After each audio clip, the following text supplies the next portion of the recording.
I guess my final question then too, have you noticed any, in terms of like actual natural wildlife since over the past 10 plus years, have you noticed new species or more of certain species? I don't know if it's the bias of just being out here every day, but the amount of white-tailed deer we have on this farm is just ridiculous. And wild turkeys, there's a couple different flocks that we see on an almost daily basis. The difference, so we've been operating here since 2010, so 15, 16 years.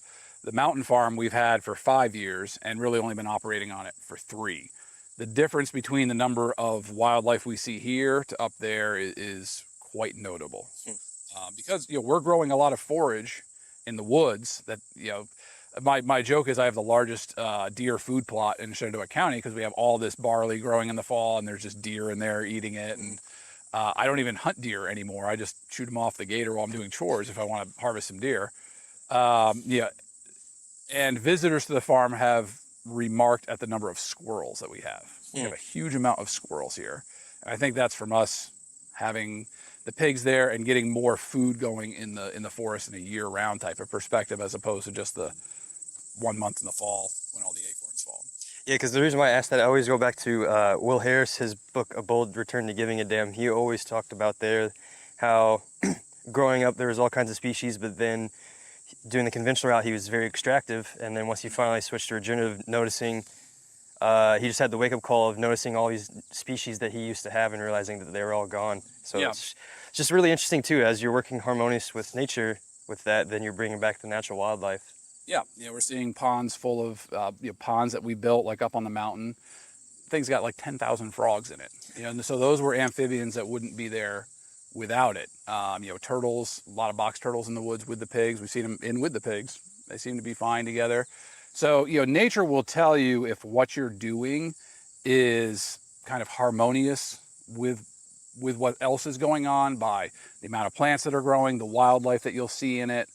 It'll also tell you if you're doing something wrong by the absence of all of those things. And so much of agriculture today has that mindset of absence. We want no pests in the field. We want no wildlife in the crops. We want no, rodents in the barn kind of thing. And I'm not saying we should all have rats in our barn, but, it's just that mindset of, in conventional ag, a lot of the times it's about pushing everything else away so that we can do our thing. And maybe it needs to be a little bit more inclusive of we're part of nature. Nature's going to be on our farm. Are there going to be 30 deer out here eating forage every day off the farm? Yep, they're here. But I'm not going to high fence around and try to get rid of them. They're taking what Will would call they're taking their tithe from what we're doing. Well, even just like you were just saying, nature responds with that conventional route. Typically, it responds to where the soil is destroyed, the water has been completely destroyed from all of the insecticides, pesticides, herbicides, all of that, and then the heavy tilling. Because I've read there's a really great book that consumers should really look into, Dirt Erosion of Civilizations. Have you read that book? I have not. It's a great book just showcasing the historical sense of agriculture worldwide and how a lot of times leading up to a lot of the famines, history repeats itself of... Lost their topsoil. Yes. Yep. And that's why it's interesting. We're still in modern society and we're still doing that a lot. But I think the good thing is like the work you're doing and so many others now to where kind of hopefully course correcting. We're in a very unique time of world history that we really can cheat nature because we're extracting petroleum. We can burn 13 calories of energy for every one that we consume because we're pulling it out of the ground. You couldn't do that 150 years ago. You might not be able to do that 150 years in the future, I don't know. But we are in this very artificial window of human civilization where we really can kind of suck as far as efficiency of what we're doing because we're burning so much oil. I didn't even realize that. So I guess, can you explain more on just the importance, or not the importance, just the, I guess the importance of extracting that much oil from an energy standpoint, because I'm trying to understand that too, what you mean by that. Well, it's you go back to the second law of thermodynamics and conservation of energy kind of thing. That the only way that you can produce more inside of a system is if you have more energy being injected into the system. Otherwise, it's the same pool of energy constantly recycling. So for most of human history, we had sunlight. That was it. However much sunlight was striking the earth was the amount of energy that can be converted through plants and then fed through animals, and then we eat the animals, or we use the animals to till the ground to plant more things. We were limited by an active biological process of energy conservation, let's say, that was tied directly to how efficiently those farmers were capturing solar energy, and water and nutrients. Right now we're in this little bubble where we can pull tremendous amounts of energy in the form of petroleum out of the ground, and we can turn it into things that allow us to accelerate the natural process or cheat the natural process.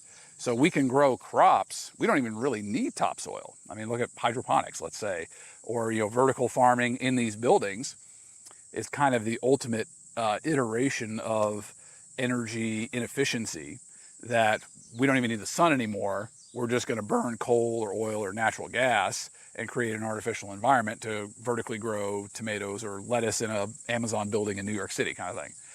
That only can happen if we have a huge source of energy coming from somewhere. And what we've been doing for the last 100 years is doing that in the form of petroleum, that we're pulling petroleum out of the ground, we're burning it in diesel fuel, in equipment, it'd be the main thing, building equipment with it. But then we're also turning it into fertilizers and pesticides and insecticides and all these other things that we use in agriculture. It all comes back to an oil well coming out of the ground at some point. There will be a time in human civilization, probably not in our lifetimes, but maybe in our kids or their kids, that's not going to be the case anymore. So we can either use this, let's say this golden window of human civilization to really figure out how to produce mass amounts of food on a planet without oil, because that's going to happen at some point, or it'll be so expensive that it's no longer efficient. Or we can just keep going the way we've been going. The prime example I like to use is ethanol. The only reason the ethanol industry exists is because the government needed to prop up and support corn production in the Midwest. There's nothing efficient about it. We're burning, I don't know what the ratio is, but it's basically a 1-to-1 ratio of burning a gallon of petroleum to produce a gallon of ethanol. And I've not gone into all the science of it, but it's not because we're getting so much more energy out of the corn than we would the oil. It's just a social program to keep corn farming going. And that goes to all huge, massive problems with the subsidies and all of that. And yeah, that's a whole nother can of worms. Yeah, that is a huge can of worms. But this is awesome.